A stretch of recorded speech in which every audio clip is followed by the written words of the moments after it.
from the advice, or like the not so positive advice of the Meraglim. Now, already from that, what do we know? What can we understand from that?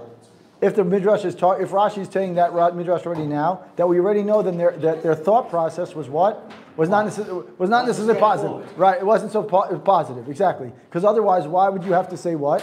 Why would you have to say Hashem should protect you from the advice of the spies? Right? Now, Moshe kind of understood that maybe there was something not so kosher going on. But let's put that aside for a second. It's just important to know. Yeah. In the Aliyah Shana, that's the naming before they've even done anything. Yeah. Just mentioning the names of each tribe, and right. That's what's added. So we don't even, it's like the name change happens before we know anything's happening. Exactly. Yeah. Yes. Yeah, exactly. And that's exactly what Rashi points out. And that already gives you some of the Mefarshim. What do they say? The Mefarshim already say that doesn't make sense. How did he know it was going to happen before it happened? Like, why would Moshe need to say, I'm protecting you now? Nothing happened yet. You need protection? What is going on here? As though he knows. Right, exactly. So that's a good question. Anyway, that's not what for this part, but right?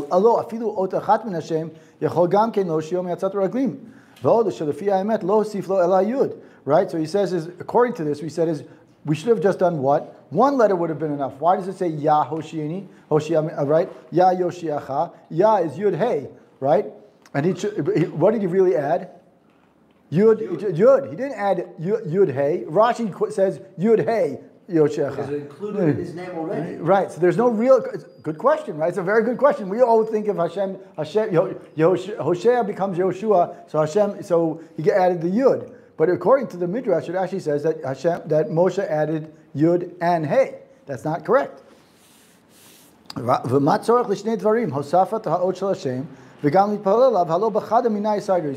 first Moshe says, Hashem should protect you. Like a little bracha. Hashem should protect you. Right? And the second thing is, I'm going to give you a little extra letter on your name. So the Zera Shimshon asks, why do you need both? You could have had one of those should have been enough. Right? Either add a letter to your name or two letters to your name, whatever we say, or give you a bracha. But you don't need both. What's the reason that we get both? So he says like this. So one second. Moshe adds gift to Hosea. Right. And he gives him a bracha. Doesn't say give him a bracha. It says, Ya Yoshiacha me'atzat meraglim. That's like the bracha. But it's kind of like when you do something and then you give the bracha. And you give a speech. It's like, here's the yud and here's why. Right. But still, the way he interprets it. like a birth speech. Yeah. Right. So he says, according to Zera Shimshon, seems to say is the yud hey and to pray for him seems to be two separate things. That's the way I understand it. I mean, again. So he says, "V'yesh lomar tika b'sefer Azar." Right. That's okay. Good. Ask question. Gershom also gives an explanation for the name. Right. Right. So he says here. He said the Zera Shimshon starts his answer by saying, according to the Zohar, he says that the spies, right, al pasuk kulam anashim, that we know that's the first pasuk kulam anashim hema. Rashel b'nei Israel, they were leaders. Kulhu zakayin havu, the reishe Yisrael havu, about inun devaru legarmayu etabisha. Right. So he says like this. He says they were all leaders of the Jewish people. They were definitely people who had the merit, the zchut, to do what they were supposed to do. It says, but yet in some way, for some reason, they decided to create a plot, devise a plot that was not necessarily positive. Why did they devise this plot? Amai netalu etada. Why did they make this whole plot? Ela amri I ye'ilun Yisrael ara nitaber ana meheve reshin v'imane Moshe reshin achrinin daha ana zachin b'midbara lemeheve reshin aval ba'ar lo nizke. Wow, that's pretty intense. So the Zohar says basically is these people were not, like you said, the people were definitely leaders.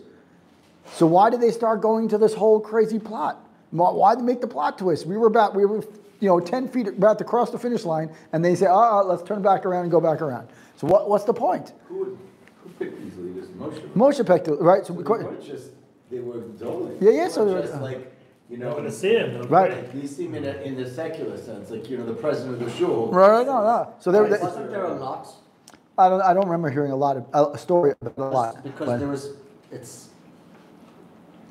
12. No, you're right. That's something else. That's the skenim. The skenim was a lot. Right. That was 70, and you had 2 tribes and only had The 5. Torah So, was and- for the Nachla. Anyway, so the question is, so how, if you have these leaders, if you have the leaders, so the question is, why did the leaders come up with this whole plot twist? So they say, the Zohar says that the reason why they did this is they said, wait a minute, if we get into Eretz Yisrael, then all of a sudden Moshe is going to pick new leaders. Because we're the Galut leaders. We're the leaders of the Midbar. We're not the leaders of Eretz Yisrael. So we have to somehow stall, right? The stall tactic, right? If I don't know what's going to happen, what do? I stall, right? So I come up with, they start creating this whole twist of a plot to avoid Bnei Israel going into Eretz Yisrael. Because they need Bnei Israel to stay in the Midbar, because that's where they can lead. So what does that really come on to be? It's based Gaiva, exactly. It's all about Gaiva. And then he's going to go into this in a second. But then he says like this, right? As soon as, if we'll be removed from being leaders, that's what the Zohar says, and Moshe will appoint new leaders, and therefore what? For in the Midbar, we have the merit of being the leaders. But in Eretz Yisrael, we're not going to have that, and therefore what? We're going to basically see is that we're going to lose our spot, and therefore we want to stay leaders, right? Every good politician wants to stay in their spot. So if that's the case, what do? We have to create a situation. We have to twist. What? Yeah, but don't need us to Right. We have to keep the situation in our favor, right? We have to be in our favor, not turn it around for them for us to lose their position, right? Because what happens to politicians who lose their spot? They become irrelevant, and then for what happens? Nothing. They lose their spot. So the whole thing here right now, so far, it's very selfish. V'ho'il, right? Oh, sorry. V'katvu mekubalim. Now the mekubalim have written. This is in the Rav Chaim Vital says, "Sheshem Yud Hey eno sheresh al balei gava." The Shem Yud Hey does not reside upon people who are arrogant. The Gava b'gematria Yud Hey. Yud Hey and Gava are actually the same exact gematria, and therefore he says that Gaiva is Yud Hey is kind of like above Gaiva. It's stronger. It's the opposite. Yeah, it's the opposite. Right. Gava and Yud Hey are the opposites of each other. Exactly. The alter ego. Very good. It's the kryptonite, if you will. It's the kryptonite of Gaiva. Exactly. So he says, Ho'il, he says, והואיל שאלו אנשים חטאו מחמת גאווה שנתייראו שהעבירו מהם הגדולה להיות ראשים. So since we now know that the main sin of the 10 tribes, 10 out of the 12 was Gaiva, right? And they were scared that what's going to happen? They were scared that they were going to lose their position. The name of Hashem could not reside upon them, right, to save them. Mishum hachi l'ramoz al zeh hosif ot echat me'Hashem v'nistarfa im ot rishona shel Hoshea shehi hey ve'amar ya Hosheacha. Klomar ra'ui hu she'Hashem Yosheacha lefi shaya anav kedei shelo yachto kmo hahem vezo ena tefila mamash ela sheniret kmo tefila uvemet ena ela tana be'echrach kedei lekabel ezra kodesh. We were saying exactly. In other words, it wasn't really a tefillah, right? The way Zera Shimshon interprets it originally is that it's some sort of tefillah, and he says no.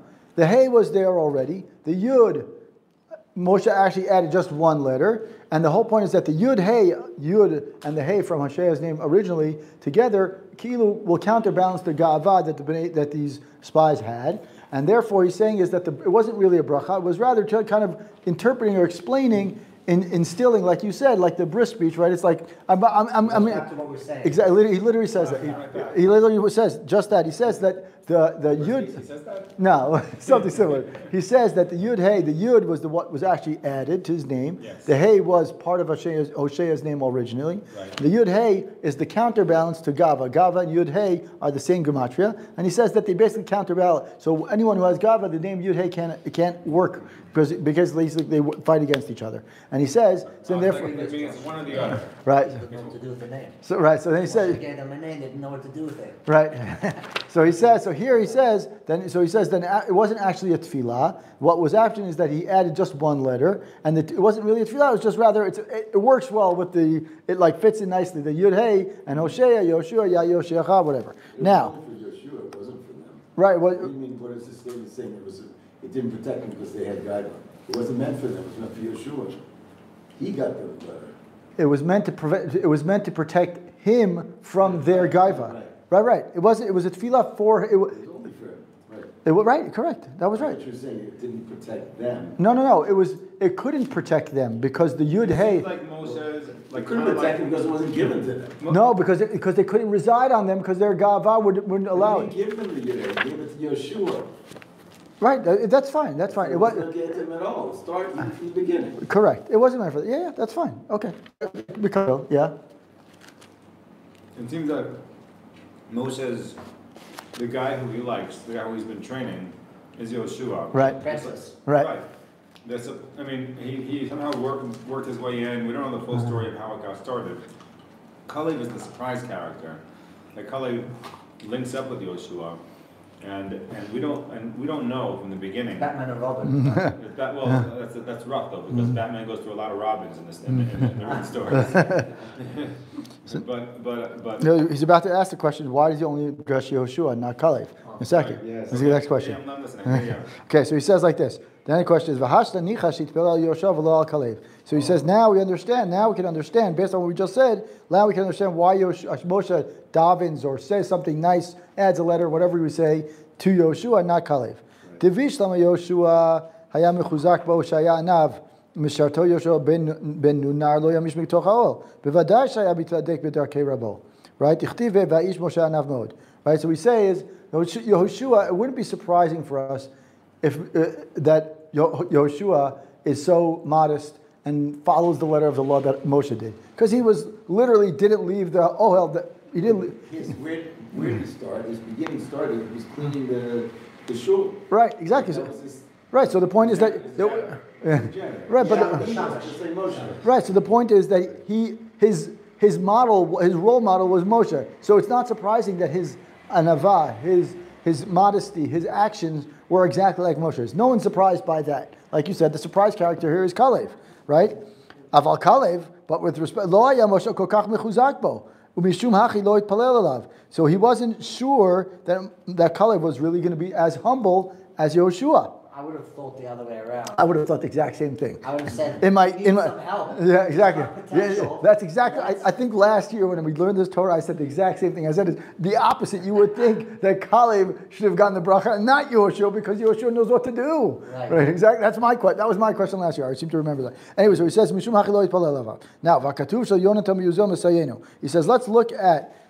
That's the Tanakh Natan, which is he doesn't quote it often. The Zera Shimshon doesn't quote it often, which is interesting. But he says like this: V'chad chama Moshe an v'tanute. Moshe, when Moshe saw his humility, that is Kara Moshe Hoshea bar Nun Yoshua. He called Hoshea Yoshua ad kan. So he quotes it. He says before continuing, he says that basically before he continues. Why we have to explain now? Why did Moshe add and daven for Yoshua? Zera Shimshon goes on a tangent, and he's going to come back to it in a second. So he says like this. He says that there he pitched his tent. Later on over there. Anyways, we go there. So he says, now he says, why did Moshe pray only for Yoshua? There's a lot of commentary. A lot of Mefarshim ask the same question. The same question. When you're asking the same question, we're not the only ones. The question really does not even begin. What better reason was there to daven for Mishar Reglin? Why should, if we're going to say he should have davened for Kalev, then if he should for all of them, right? Exactly. Once you say Kalev, you have to say all, right? Because you can't say, oh, Kalev and Yoshua, yes, and 10 no. Well, maybe he's leaning towards one way. So hold on. So that's exactly. So he says, Sharei Be'otosha, there was no reason for any of them at that moment when Moshe first saw their mission.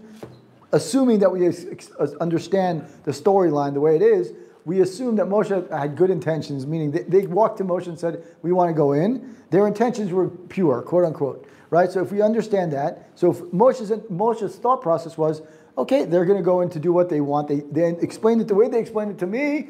I understood it to be that's very pure intention. At face value, exactly. Right? They were all ksherim at that moment. Okay, that moment, that specific moment. Right? Had he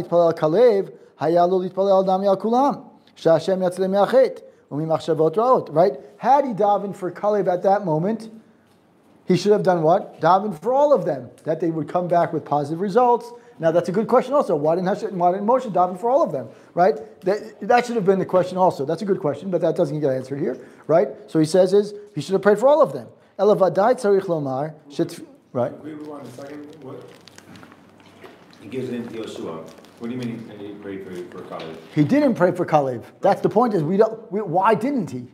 The question is why did you say yes to? Why did you give a bracha to Yeshua and not to Kalev? Right, he gives this whole speech, this whole nice thing. Okay, that's nice, but what about everyone else? And what about Kalev, who also Kalev is, like you said, is this surprise fact, unsung hero. We don't understand what's going on. So if he's going to daven for Yeshua, he should daven for Kalev too. At the very least. And he says, well, at the beginning, he doesn't daven for all of them because originally Moshe's thought process was that their intentions were pure. So therefore, there's no need. Exactly. Okay. Why do you for Yeshua? Okay, hold on. He's going to go back. So he says like this. So he says like this. He says, this kind of prayer was not really usually appropriate. Moshe היה מתיירא, פן כולם או רובם או מקצתם יתהפכו להרע, ולחלב נמי אפשר שיהיה מקומם. So בעיני משה היו אז כולם כשרים, דאילאו הכי לא היה שולחם כלל. Right? So he says why is this kind of tefillah not appropriate? He says that every person has free will. Every person has free will, right? Every person has the ability to and desire, right? And indeed at this moment, right, he said that all of them, or most of them, or some of them even, he says, is they might turn evil. And also it could be that maybe Kalev would have done too. So he didn't want to give a bracha, and all of a sudden they're going to be like, why do you need to daven for us? We're pure. In other words, he's saying is that if Moshe starts davening for them, what are they going to understand it to be? They're going to be like, wait a minute, Moshe, you don't trust us? Right. Right? Do you understand the question? He's kind of saying like what the Zera Shimshon is saying is privately. Right, privately, sure, but again, had you daven privately, then the Chumash wouldn't tell us anyways, right? It's only if it's davened publicly. So he's basically saying at this point, right? We understand the way I understand what he's saying is that had he made a comment of like, you guys should all be okay, let's daven together, like whatever, they would have said, "Is Moshe, we got this." Like they would have said, "Moshe, what? You don't trust us?" Right? Like, why are you telling us, giving us the warning before, and you don't trust us? So at the moment before they get sent out, before they go out, it's like the teenagers who are about to go on a trip, and their parents tell them, "Be on your best behavior." What happens when the parents turn around?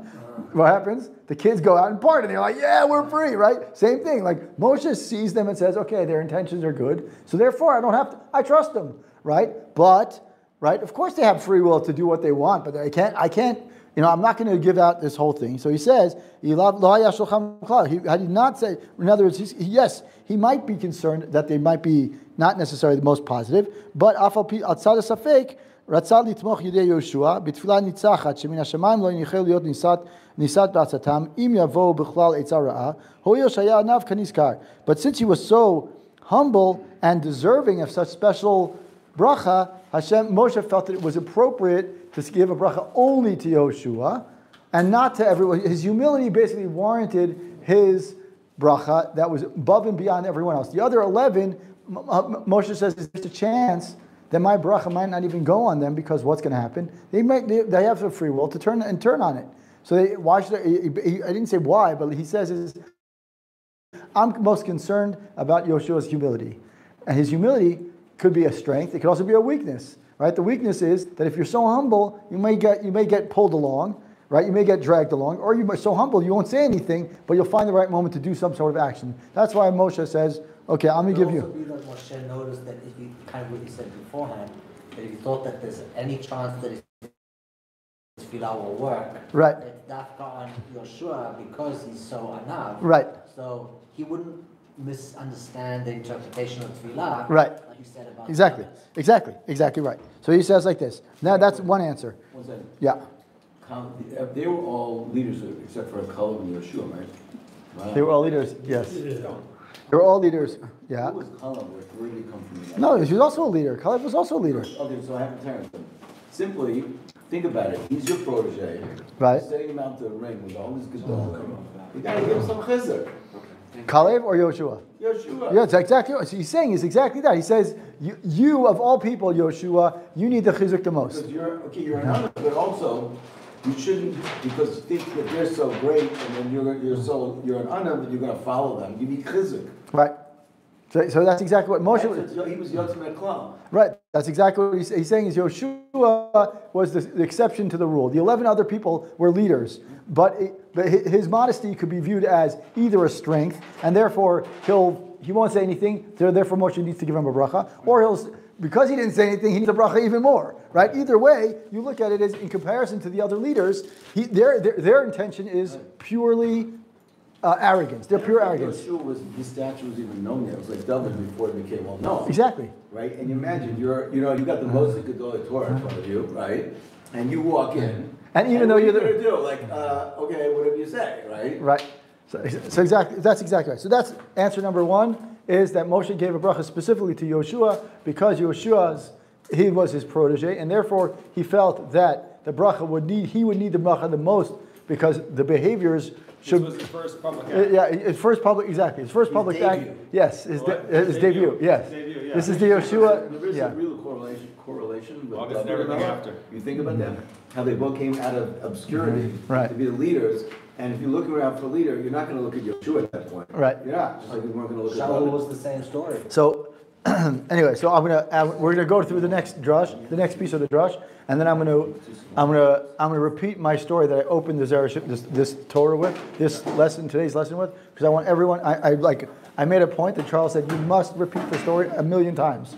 I'll tell you, it's personal Zera Shimshon in front of my today. But the last 2 days, I'll say it again. Okay. So he says another pirush, another reason. Why Moshe davened only for Yoshua? It says, "Oh, yesh lamar b'tirus kushatim meforshim.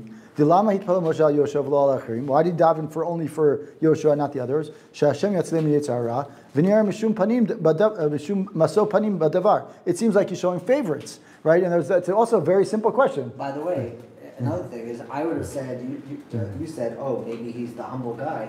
I would say, who's this Yoshua who's been with Moshe until now, been his sidekick, so to speak? Right. And maybe he's got extra favoritism with Moshe. That's exactly what he's saying. He's asking the question. He says it doesn't make sense. And he does. He does have it, but he questions why daven from him. If you're davening from him, you're even showing more favoritism. Exactly. It's more of it's not necessarily the positive thing. Right. So he says, "Is Dita B'Sefer Zera Berach." Zera Berach is a 1600, 1700 Mefarish. Yeah, he mentions it.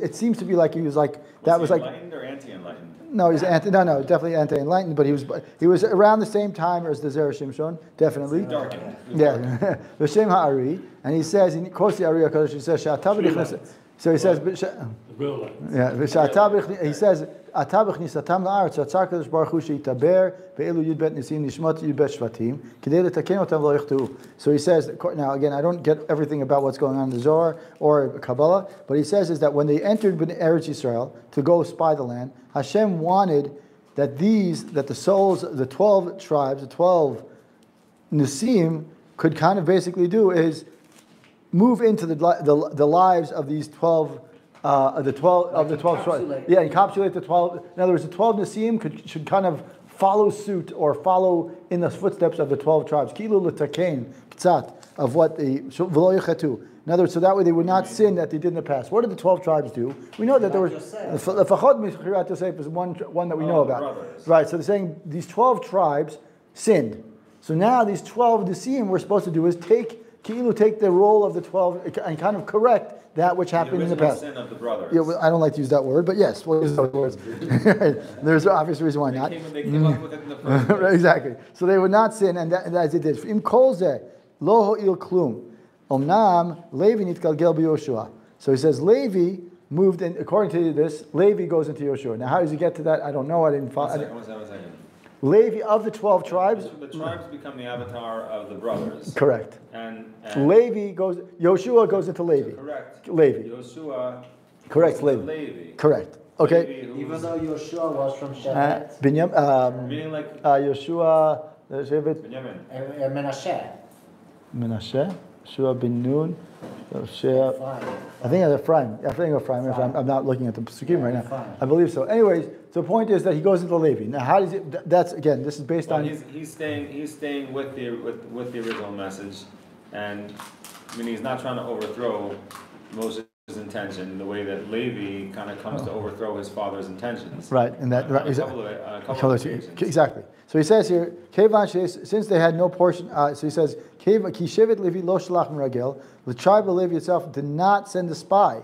Kevan she'en lo chilek. Since they were Kohanim. Right, they were Levim or Kohanim, but either way, Shevet Levi doesn't have a portion of land, and therefore Yoshua, the public servants. Exactly, and so Yoshua takes the role of the public servant who has no spot, no role, meaning it's like 11 and 1, and therefore Yosef's Menashe and Ephraim, right, one of them replaces Levi. Exactly. So that's exactly like he gets to that. He doesn't mention it here, but a different one. He says here like this, Adkan. So he says here, like, oh, here you go. He does say it. He says the Zera Berach there explains, and in this, even though we didn't get to it, but he mentions it here. He says Zera Berach explains that the tribe of Yosef was represented by Gadi ben Susi from Menashe, whereas the tribe of Levi was not represented by any spy, right? And therefore, the soul of Levi therefore kind of moves into Yoshua of the tribe of Ephraim, the second son of Yosef, exactly what you said, and thus sent as Moshe's personal messenger to represent the tribe of Levi. Wow. Therefore, me'ata ho'il shenishmat Levi